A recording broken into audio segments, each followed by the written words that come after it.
la cadena nacional. Partimos hoy con un tremendo invitado. Estamos con el abogado Mauricio Duche. Él además es académico de la Universidad Diego Portales. Es también director de Espacio Público y a quien estamos y hemos invitado para hablar del tema que nos preocupa, que nos ocupa, que tiene que ver con el tema de la delincuencia, con la seguridad ciudadana, con qué es lo que está pasando con nuestro sistema penal y puros clichés que de ahí vamos a empezar a bajar y yo voy a partir con uno.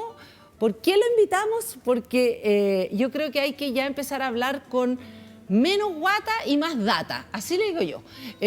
Bienvenido, Mauricio, muchas gracias por estar con nosotros. Muchas gracias por la invitación y particularmente en ese contexto de más data y menos guata. Menos guata, porque sabéis que la verdad es que como que hablemos en serio de este tema y hay una de las personas que me ha tocado entrevistar varias veces y que eres muy preciso y a veces demasiado preciso con el tema de las datas y etcétera, etcétera, pero momentos como este y sobre todo momentos como este, yo creo que necesitamos bajar cosas así y menos chaya. Entonces, partamos con la data, con el tema de la delincuencia en Chile. ¿Estamos en el peor momento? ¿Realmente ha cambiado algo en términos de cifras, de data? Y si es así, ¿qué es lo que ha cambiado? A ver, tenemos señales ambiguas, ¿cierto?, en términos de los datos, pero déjame tirar el dato general para partir conversando porque es contraintuitivo. El mejor instrumento que tenemos para medir delincuencia en Chile es la Encuesta Nacional de Seguridad Urbana, la ENUS, que se publica todos los años, tiene una base de datos bien grande y es una encuesta de victimización.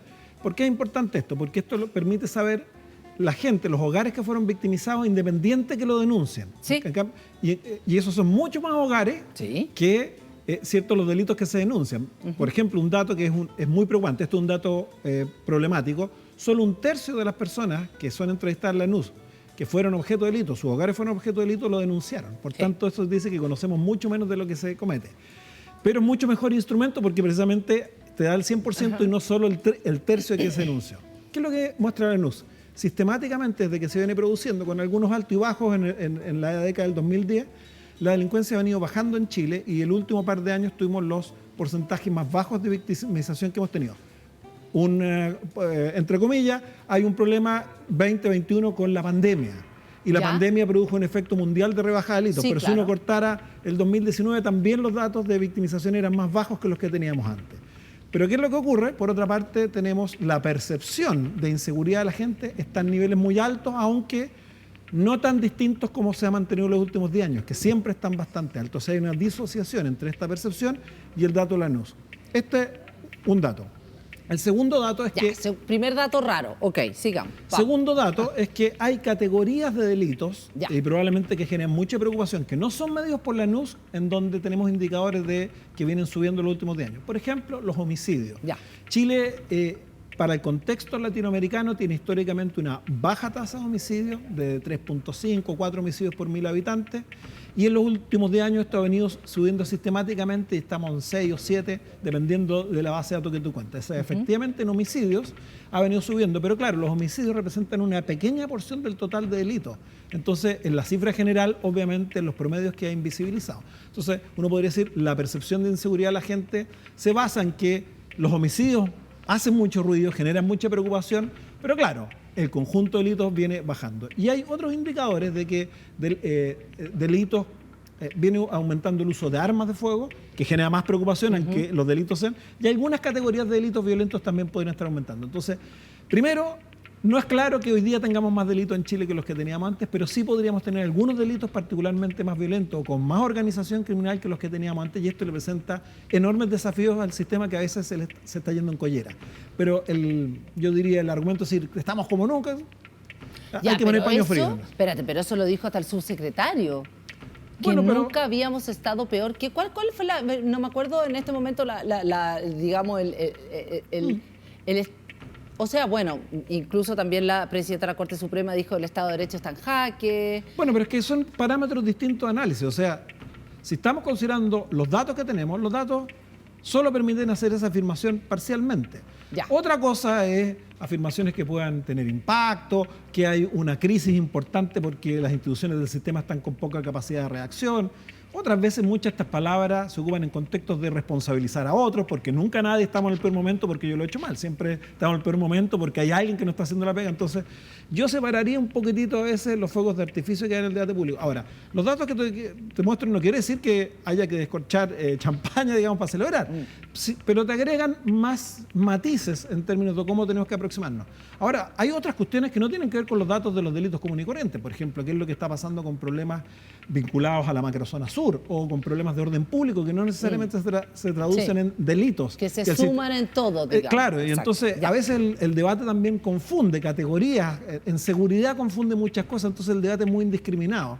Es como si en economía, por ejemplo, dijéramos, mira, está mal la economía, pero yo te preguntara, bueno, ¿pero a qué te refieres? Tenemos un problema de inflación, tenemos un problema de baja productividad, tenemos un problema de inversión extranjera. Bueno, y tú dirías, bueno, no, a ver, en este tenemos en este no tanto. Bueno, aquí se mete todo en una bolsa, se mezclan los datos y sacamos imágenes muy gruesas que el problema es que nos ayudan muy poco a avanzar porque eso es estar trabajando con machete, operaciones que debes hacer con bisturí. Y en eso estamos, pegando machetazos. En el debate público al menos. Probablemente en el trabajo de las instituciones haya un poco más de bisturí. Ahora, con respecto a... Ahora, hay tres datos que creo que son importantes y que sí son preocupantes. Por ejemplo, 1/3 que no denuncia. Eso es más o menos preocupante. Eso es muy preocupante porque ha venido una baja en la última década en Chile. Antes se denunciaba alrededor de 45% de los casos. Perfecto. Hoy día la NUC dice 1/3, o sea, hay una baja significativa de 1/4.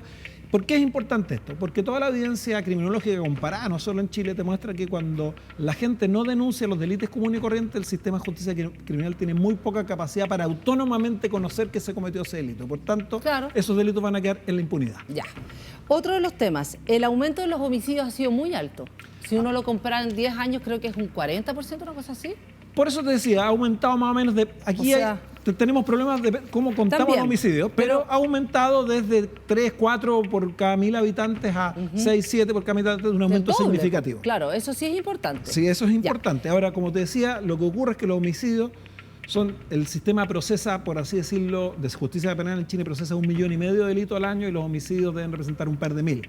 Entonces, es para los homicidios un aumento muy significativo en el global de delitos que hemos invisibilizado. Y con respecto al tema de los portonazos, o la violencia en ciertos delitos que los estamos viendo más, por ejemplo, en el tema del homicidio solamente en cifra, si nosotros tomamos la semana 42 de cada año, el 2017 teníamos 420 homicidios y el 2022 tenemos 663.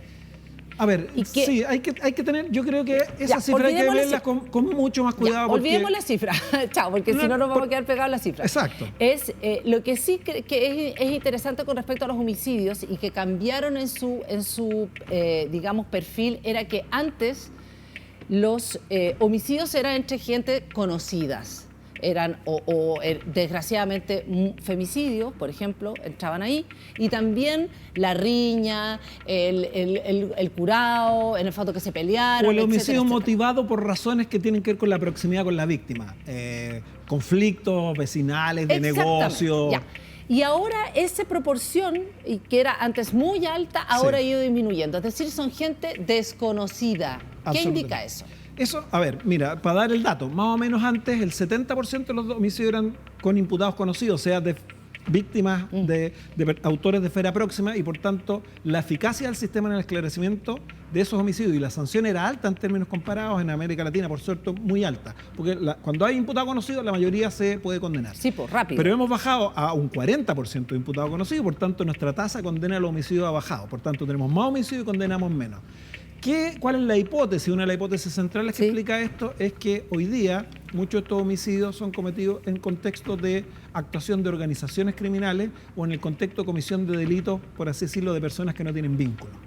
Y esto es un indicador de que el sistema se está yendo en collera la capacidad de esclarecimiento de delitos que se presentan en un contexto más complejo de investigación. A ver, explícanos eso en fácil, que en el fondo... Bueno, que muchos de los delitos que conocemos homicidio, por ejemplo, aparentemente son venganza o pago de cuentas entre dos bandas, o ocurren en el contexto de uso de armas de fuego en delitos en donde antes no se ocupaban armas de fuego y se dispara y muere alguien. Y por tanto, por así decirlo, un delito misterioso. ¿En qué sentido? No es el vecino con quien tenía un conflicto o en el bar en donde tuvo la pelea, como tú bien decías, sino que tienen que ver como consecuencia de mayor poder de fuego, de mayor presencia de organizaciones criminales. Más de crimen organizado. O de organizaciones criminales, crimen organizado se queda un poco grande. Más arriba, dices tú.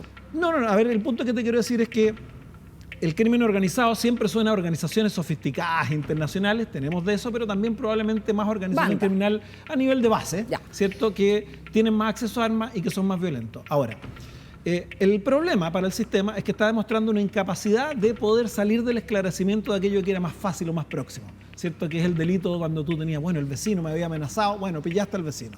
Bueno, ahora tenemos una banda, desarticular bandas más difíciles y nuestro sistema de justicia criminal está mostrando algunos déficits precisamente en investigar aquellas cosas que son un poco más complejas.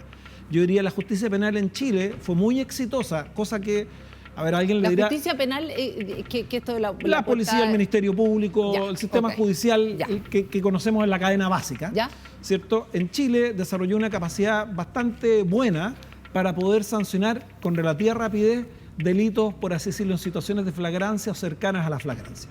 Tú dirás, bueno, esto es lo básico. Bueno, en América Latina hay muchos países que no pueden hacer esto siquiera.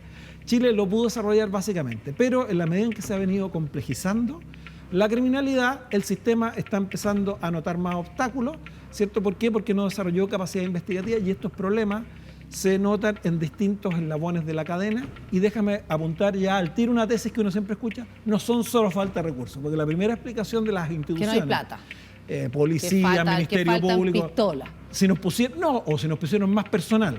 En parte, obviamente, siempre las instituciones necesitan recursos y siempre hay que ir creciendo porque la tecnología va cambiando, el país va creciendo, etcétera, etcétera. Pero en mi experiencia trabajando en muchos países en América Latina y en Chile, la primera explicación causal no es la falta de recursos, sino que normalmente la falta de sofisticación y mayores niveles de profesionalización en los procedimientos de trabajo, en las estrategias, etcétera, etcétera. Por ejemplo, analicemos el tema. Por ejemplo, hoy día hablaba con el director o subprefecto de la VIDE, creo, que no me acuerdo bien cómo es él hablaba de los secuestros, ¿ya? Donde efectivamente están aumentando los secuestros. Pero la mayoría de los secuestros son entre bandas rivales, ¿ya? O entre bandas, etcétera, etcétera. Él dice que hay un número que es en negro, que no sabe qué es lo que pasa. Porque cuando pasan 24 horas, recién ahí algunos denuncian, pero hay muchos secuestros donde hay tortura, etcétera, etcétera, de los cuales no tenemos idea. O sea, si no llega la denuncia, si no van a buscar, no supiste nada. Entonces hay una cifra negra que ni siquiera la puede definir. Absolutamente, por eso te decía que los sistemas de justicia criminal, pero esto no es solo propio de Chile, sino que en todo el mundo, en general trabajan y conocen los casos que se denuncian.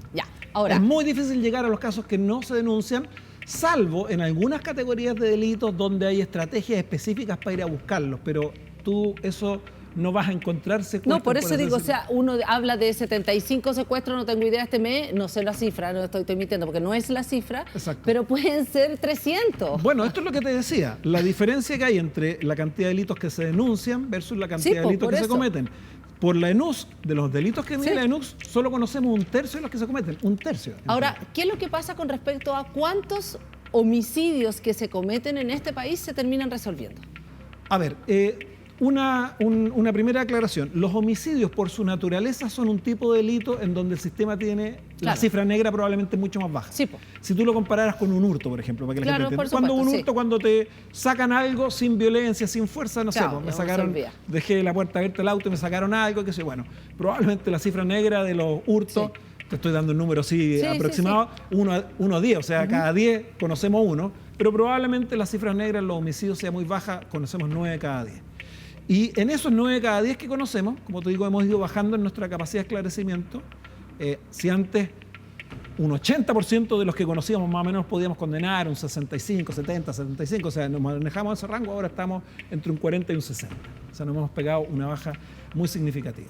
Como te digo, por este cambio. Pero déjame tocar otros ejemplos de capacidad institucional. Yo hice una investigación hace algunos años sobre la persecución y sanción de delitos de corrupción. Bueno, esto es un tipo de delito que requiere capacidades especiales de investigación. No es un caso que tú vas a pillar al tipo con las manos en la masa robando y por tanto requiere capacidad institucional. Por ejemplo, una buena experiencia que nosotros detectamos en esta investigación fue que la PDI había creado una brigada de delitos funcionarios que pudo poner profesionales que venían de distintas disciplinas a trabajar en esto. Y eso fue muy bien evaluado por todos los actores del sistema y cumplió con roles importantes en el esclarecimiento de algunos casos de corrupción que en Chile antes no habíamos podido corregir. Pero ¿qué es lo que pasó? Bueno, en esa época cuando hice la investigación, tal vez hay datos más actualizados, la brigada rápidamente colapsó porque en la medida en que tuvo éxito empezó a tener más demanda y por tanto no podía cumplir, pero además había unos cuellos de botella en algunas capacidades, por ejemplo, forenses, informática, no teníamos recursos suficientes para investigar eso, esos delitos requieren eso.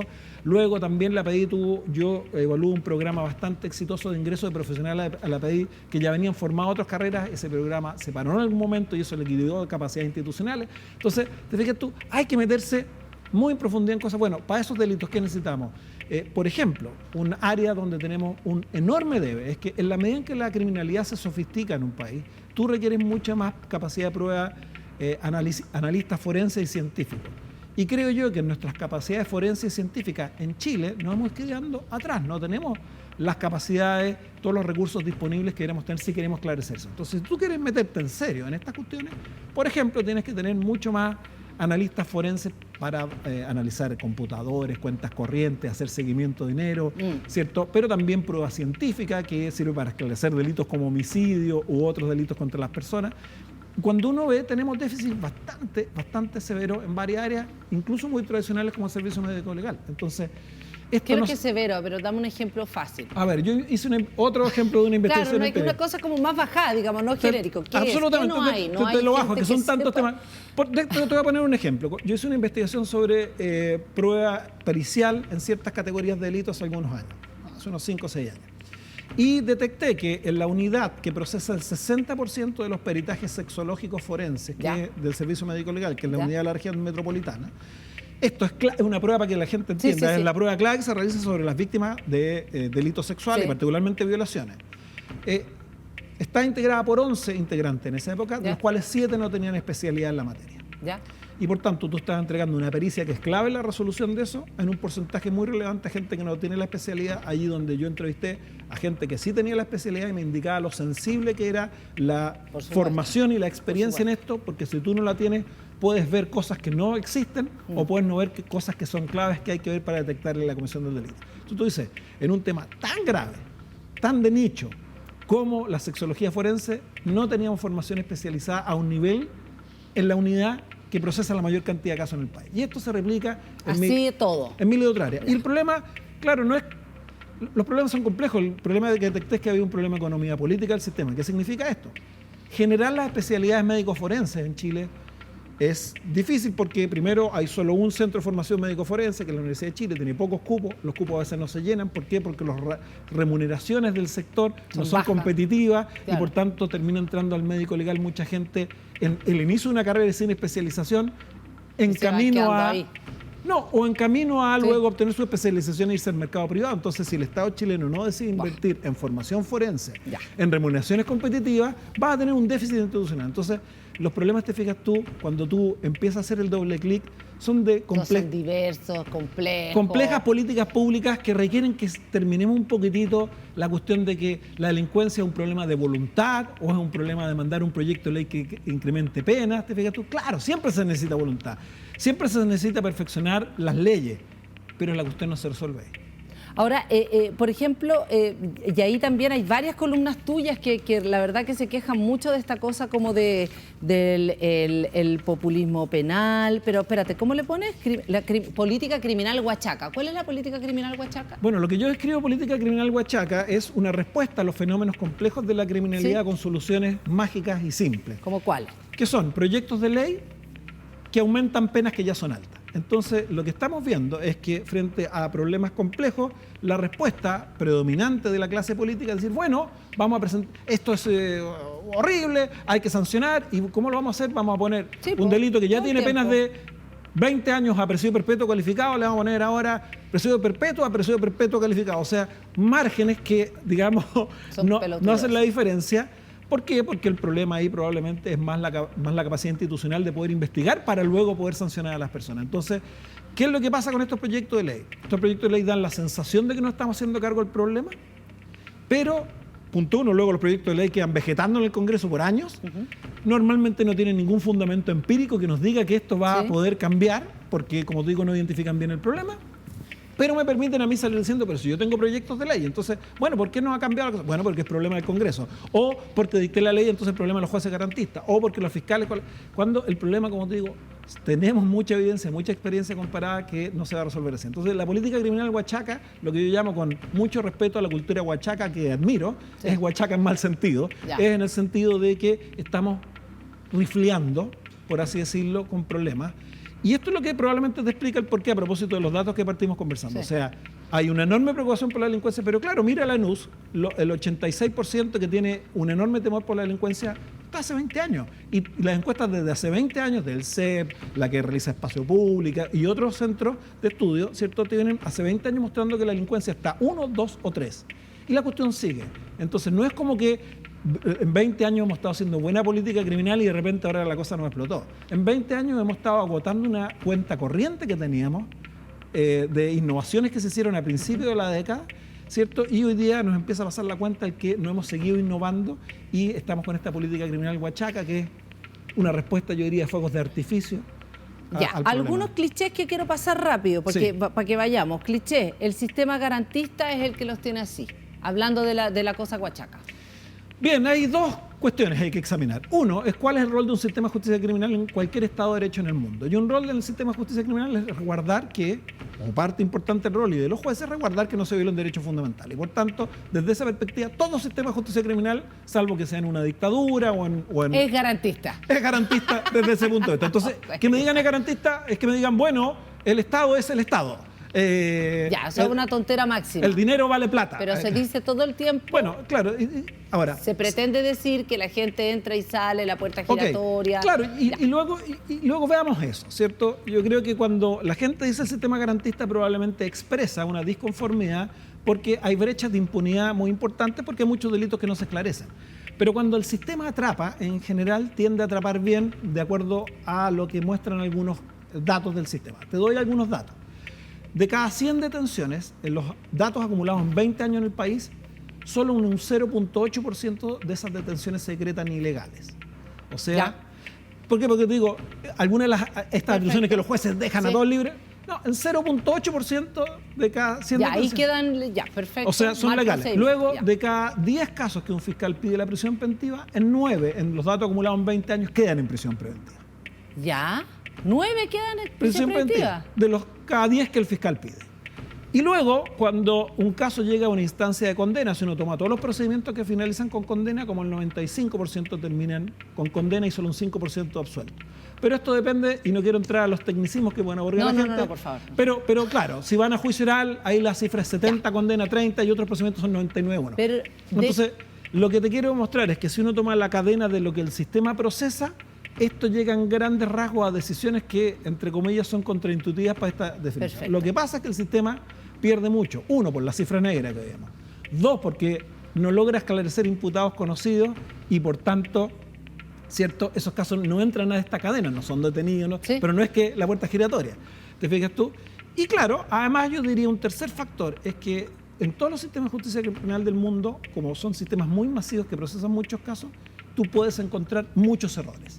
Y entonces muchas veces hay casos que uno dice, pero efectivamente el 0,8, el 1... Perfecto, puede ser una tragedia familiar, una tragedia. Tú vas a encontrar casos que uno diría, oye, caso hubo un error, se pasó, y a veces son errores graves. El sistema tiene que tratar de reducir esos errores, ¿cierto? Pero vas a encontrar muchos casos. Entonces, cuando caracterizas el error como la regla general, contrario a los números, tienes un problema. ¿Cuántos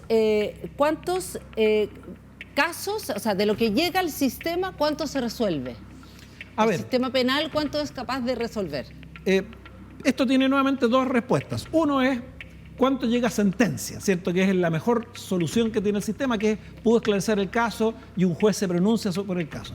Más o menos lo que llega a sentencia en Chile, que es un buen número en términos comparados, es un 15% del total de casos que ingresa al sistema. No. A ver, que entran 100 casos al sistema penal de nuestro país, sistema penal, es decir, estamos hablando ya la gente ya llegó, pasó el filtro, ya denunció, ya es más o menos grave porque llegaste a eso, o sea, no es que no te robaron el celular, seguramente llegaste ahí y un 15% de los casos se resuelve, pero como eso es muy poco, esa impunidad total, ¿o no?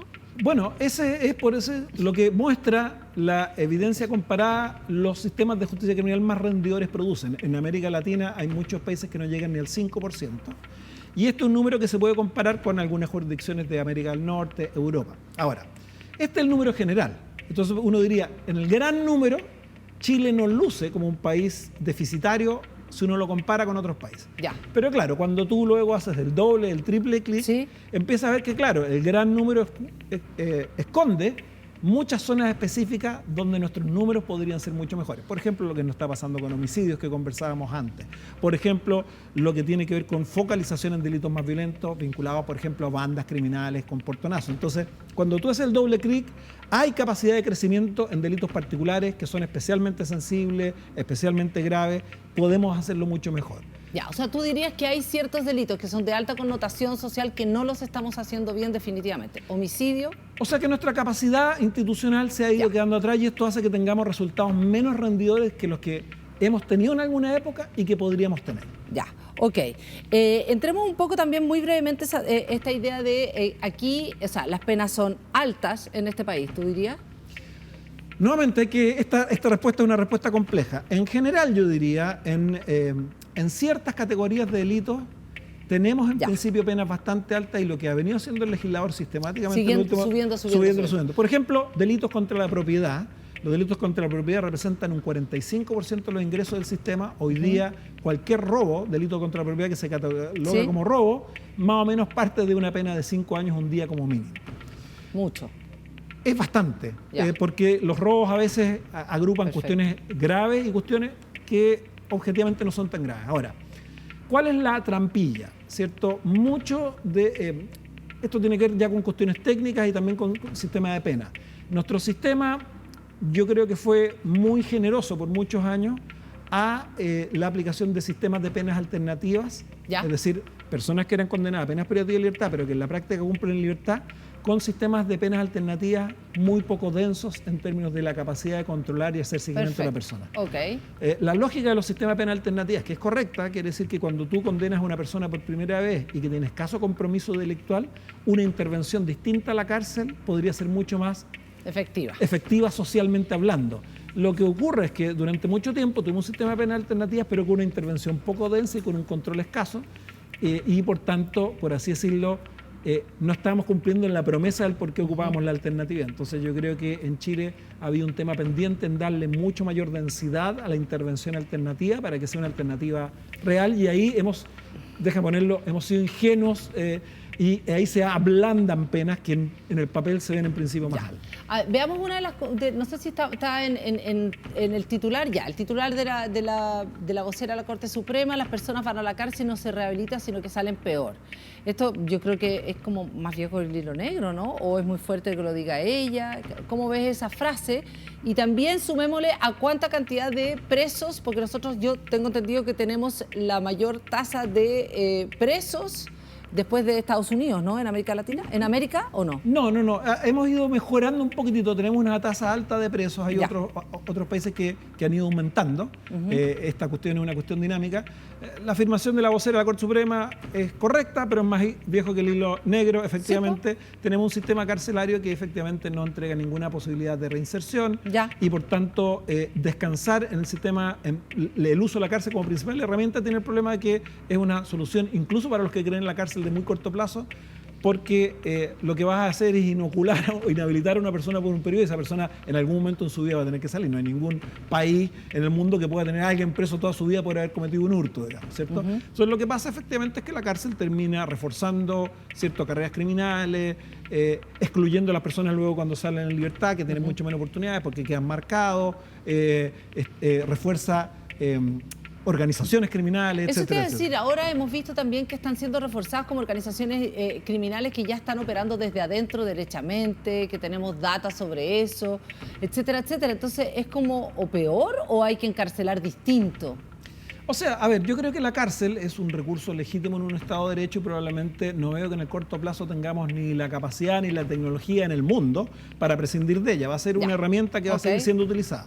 Para los casos en que nos parece indispensable utilizarla, porque, por ejemplo, no hay alternativas que sean mejores o que tengan un tipo de intervención que, bueno, uno tendría que decir, bueno, la intervención de la cárcel también tendría que pensarse de una forma en que desocialice o produzca el menor daño en términos de dar más chance de que la gente luego se pueda reintegrar, de disminuir, ¿cierto?, prevenir que se produzcan algunos de estos efectos de, ¿cierto?, de fortalecer carreras criminales o aumentar los niveles de organización criminal. Entonces, claro, la cárcel hoy día en Chile tiene un tremendo debe porque es un lugar, en algunas de las cárceles, no necesariamente en todas, en algunas de las cárceles es un lugar donde se tira la gente adentro y chao, no supiste más. Entonces, no estamos trabajando mucho ahí, no es esperable que tengamos resultados muy distintos a los que históricamente hemos tenido. Ya, pero está pensado como castigo también. No, o sea, bueno, digo, para socialmente, lo cual yo creo que eso es un problema quizás, ¿o no? No, absolutamente. O sea, y lo que pasa es que no hay que confundir los niveles. O sea, estar encerrado en un lugar es un castigo. Otra cosa es que uno diga, ya, pero aprovechemos ese castigo para, por ejemplo, entregar herramientas de formación laboral a las personas, para generar redes externas, para evitar que la forma que pueda subsistir en la cárcel sea formar parte de bandas y cometer delitos dentro de la cárcel, incluso contra los propios reclusos. Sí. Entonces, eso no creo que no es parte del castigo, ni tampoco hace mucho sentido en términos del producto que vamos a obtener después. ¿Tú crees que están empeorando las condiciones y las cárceles en nuestro país? ¿Lo que está pasando dentro de las cárceles? A ver, hemos tenido altos y bajos, pero yo diría consistentemente en los últimos 30 años los informes con altos y bajos tienden a mostrar que la situación carcelaria en Chile es relativamente deplorable, probablemente mejor que en algunos casos más extremos en América Latina. Los estándares chilenos son altos en algún sentido en muchas áreas, en esto también, mejores, digamos, no altos. Pero es una situación que uno no diría es para ponernos orgullosos bajo ningún contexto, digamos. Vamos a seguir conversando. Tengo un par de clichés más dando vuelta ahí que son como unos clásicos también y que me gustaría que confrontáramos con la data, con la investigación. Estamos conversando con Mauricio Duche, abogado, además él es académico de la UDP y estamos poniéndole data a lo que nuestra guata se mueve todos los días, que tiene que ver con la delincuencia, los portonazos, los homicidios, el miedo que tenemos. ¿Cuánto real hay ahí con respecto a la investigación que está haciendo Mauricio y otra gente más? Vamos y volvemos, seguimos conversando con Mauricio Duche, abogado, además director de Espacio Público. Seguimos en cadena nacional y estamos conversando con Mauricio Duche, abogado, académico también de la Universidad Diego Portales, director de Espacio Público. Estamos hablando de la data, no la guata, quiero volver a insistir porque es demasiado importante con respecto a la delincuencia, la seguridad, la droga, el narcotráfico, crimen organizado, todas estas palabras de las cuales nos llenamos día a día, y Mauricio nos pone un foco en unos lugares que no nos gustan mucho y que me hacen perder, debo reconocer. Quiero mostrarte esta imagen que la verdad a mí en lo personal, y me imagino que a muchos y muchas nos impresionó, es la imagen de unos niños para mí, porque aquí yo no veo ningún adulto, aquí no hay ni un adulto.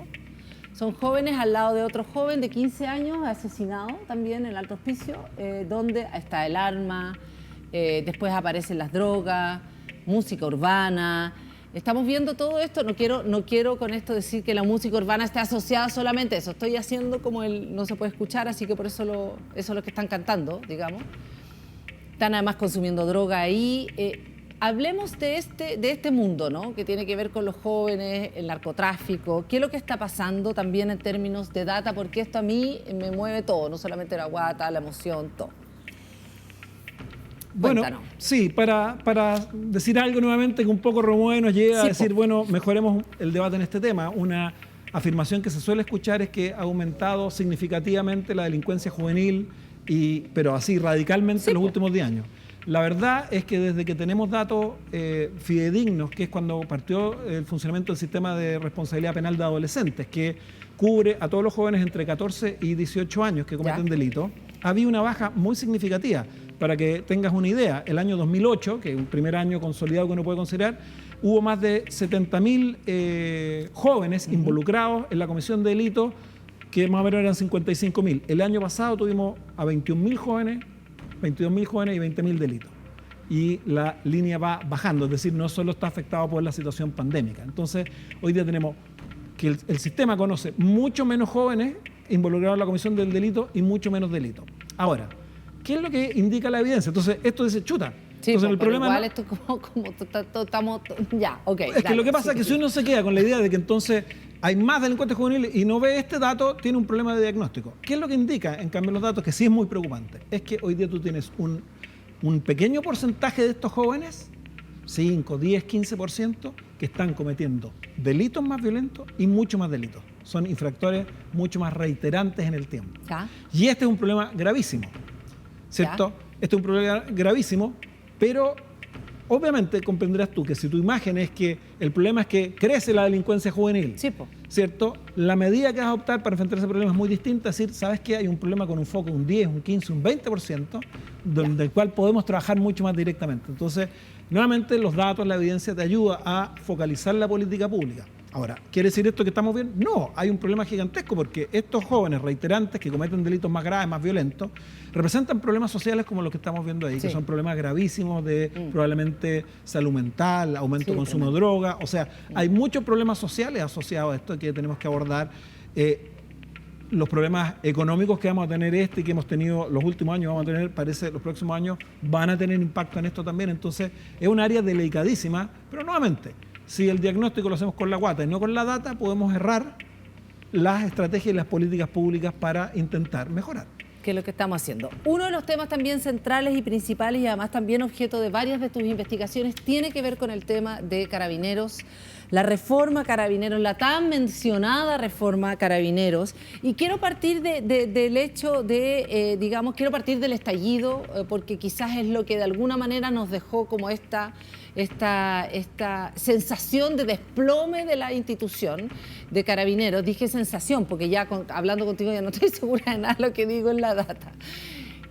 Se cometieron violaciones a los derechos humanos. Veníamos antes también con el desfalco de Carabineros también. Entonces quiero entender, ¿esta institución se desplomó? ¿Está en el suelo de antes? ¿No estamos tan mal? ¿Qué es lo que ves tú con respecto a lo de Carabineros? ¿Y qué es lo que ha pasado con la reforma Carabineros? Sí. A ver, yo creo que los problemas y las necesidades de mejora, profesionalización de Carabineros son necesidades antiguas, mucho anteriores al estallido. Y mucho anterior al estallido ya había mucha evidencia y mucha gente, ¿cierto?, que venía sosteniendo, por ejemplo, que había problemas serios en términos de autonomía de Carabineros, es decir, ¿cierto?, de la capacidad de poder desde la autoridad civil tener una política policial controlable, pedir rendición de cuentas, incluso a nivel financiero, ¿cierto? Por eso estalló, ¿cierto?, el Pacogate. El Pacogate fue una muestra de la incapacidad de la autoridad civil de poder controlar la ejecución presupuestaria adecuadamente. Hubo un desfalco gigantesco con cientos de involucrados. Pero había también un segundo enorme problema que yo llamo de desempeño, una crisis de desempeño, es decir, de capacidades profesionales de actuación en contextos más demandantes para la policía. La verdad es que ser policía, ser carabinero, ser policía en cualquier lugar del mundo es dificilísimo. Las sociedades nuestras son complejas, súper demandantes de derechos, pero a su vez demandantes de calidad en la intervención, y eso supone policía mucho mejor preparada. La investigación de los delitos no es nomás llegar y agarrar a alguien que está sacando el televisor, lo que conversamos en toda la primera parte supone capacidad investigativa superior.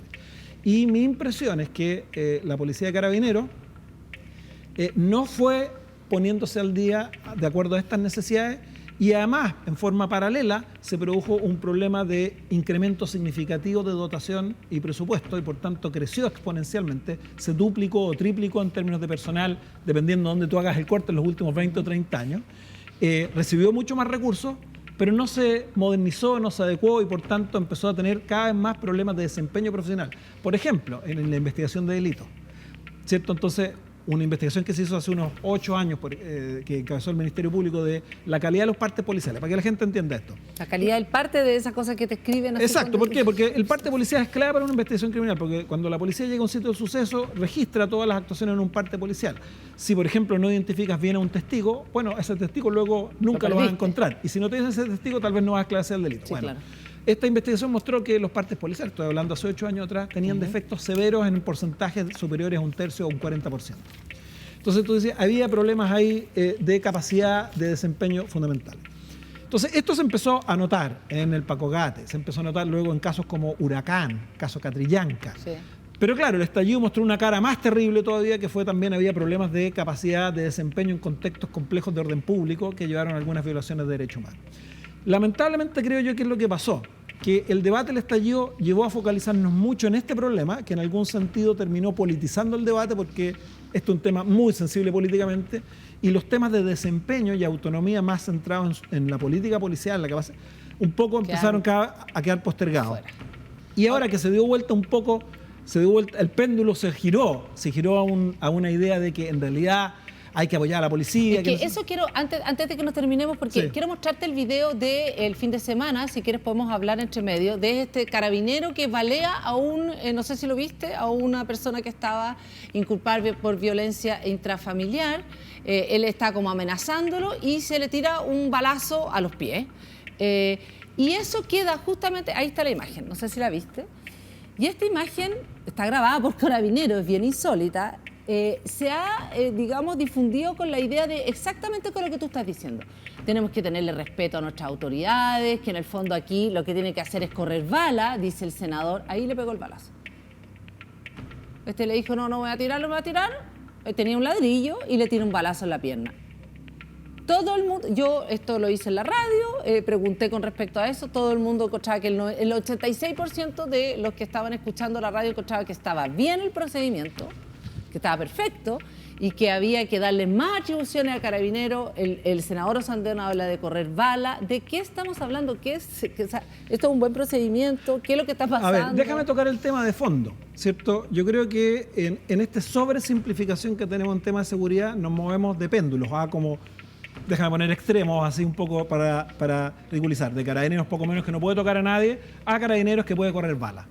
Y esto no es el debate correcto. El debate correcto es un Estado de Derecho. Un Estado de Derecho necesita una policía que tenga niveles de apoyo y capacidad operativa. Eso es obvio, ¿cierto? Pero por otra parte, en un Estado de Derecho, la policía no puede, en el cumplimiento de sus funciones, vulnerar el derecho. Y hemos discutido entonces poco cuál es el equilibrio adecuado, ¿cierto? Ese equilibrio adecuado, en mi opinión, hoy día no pasa tanto por más leyes, sino que pasa por medidas de otro tipo. Por ejemplo, a propósito de lo que decía, las reformas que van a quedar pendientes de esta cuestión, es cómo mejoramos el entrenamiento policial para poder lidiar en situaciones mucho más complejas que la que había estado acostumbrado, ¿cierto? Con herramientas adecuadas. Si lo que teníamos antes, esto cambió hace poco, era que teníamos gente que en general viene de educación escolar, no necesariamente la de mejor calidad en el país, entra en la institución, ¿cierto? Tiene una formación de un año que enfatiza actividad física, doctrina institucional, marchar, qué sé yo. Bueno, no es posible que al año tú saques personas que van a enfrentar situaciones complejas y tienen que tomar decisiones muy rápidas. Por eso te decía, la tarea de las policías es muy compleja. Entonces, si tú no mejoras la capacitación, vas a tener carabineros que se inhiben no debiendo inhibirse porque la ley lo respalda, o carabineros sobrepasándose sin tener cuidado. ¿Por qué? Porque nos estamos moviendo en este péndulo. Échale con todo, no podía hacer nada. Y la verdad es que la ley en Chile hoy día no permite ninguna de las dos cosas. Y lo que tenemos que hacer es cómo operacionalizamos a través de cierta formación, a través de protocolos, a través de tener un mínimo acuerdo de seriedad en estos temas, de no que cada vez que pasa un hecho episódico para ganarme un titular salgo diciendo burradas, como las que yo he escuchado se dicen estos días. Entonces, ahí yo creo una falta de reflexión como país un poquitito más en serio, porque en ningún lado la policía puede hacer lo que quiere, ni en ningún lado es razonable que la policía permanentemente diga, tengo las manos atadas. Cuando uno analiza muchas facultades legales, uno dice, bueno, ¿qué significa manos atadas en concreto? O cuando algunos políticos dicen, hay que apoyar a Canel, ¿qué significa en concreto más allá del eslogan? Veamos, ¿dónde hay un problema? Lo que he visto es que se han presentado 10 proyectos de ley para aumentar penas que hoy día ya tienen pena de presidio perpetuo calificado. Entonces, ¿eso va a mover la aguja? Nada. Entonces, esa es la política criminal de Huachaca. Mauricio Duche, académico de la Universidad Diego Portales, abogado también, especialista, el padre en la reforma procesal penal también, ¿o no? Estuve muy involucrado. Allá. Parote, no, esa paternidad no la quiere, pero un poco. No, o sea, yo no lo renego, yo estuve metido, pero esto fue una cuestión muy colectiva. Sí sé. También director de Espacio Público, muchas gracias por haber conversado con nosotros acá en Cadena Nacional, habernos ayudado también a hacer foco, a entender, a mirar desde otra perspectiva. Quedamos como igual medio bueno, es que yo creo que hay algo clave. La justicia criminal no es algo bonito, ni es algo que produce los resultados de las expectativas que tiene la gente, porque lidia con problemas muy complejos y muy graves. Entonces hay que mirar con cierta distancia la justicia criminal y seriedad para tratar de sacarle su mejor rendimiento. Muchas gracias por estar con nosotros y nosotros seguimos con más Cadena Nacional. No te vayas, ya llegó de provincia el Negro Cuico.